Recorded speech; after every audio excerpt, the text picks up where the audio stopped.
Mulia basmalah Bismillahirrahmanirrahim.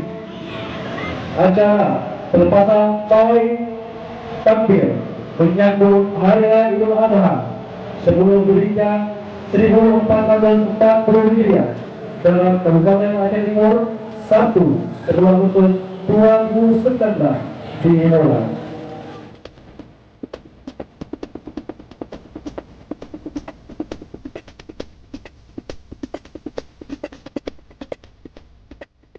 Kepada adik-adik semua, peserta takbir diharapkan untuk menjaga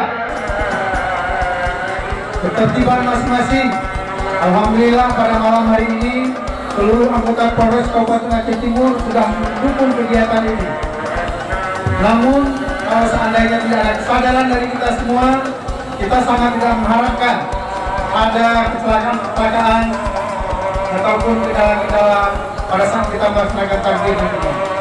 Sekali lagi, Bupati Aceh Timur mengucapkan terima kasih kepada seluruh masyarakat yang telah berkumpul begitu ramai meriahnya. Mudah-mudahan kegiatan pada malam hari ini mendapat ridho daripada Allah Subhanahu wa taala. Amin ya rabbal alamin. Mungkin demikian yang dapat kami sampaikan. Atas segala kekurangan kami mohon diperbanyak maaf. Selanjutnya dengan mengucapkan Bismillahirrahmanirrahim. Atas nama Bupati Aceh Timur, kegiatan malam takbir menyambut Idul Adha 1440 Hijriah pada malam hari ini akan segera kita laksanakan.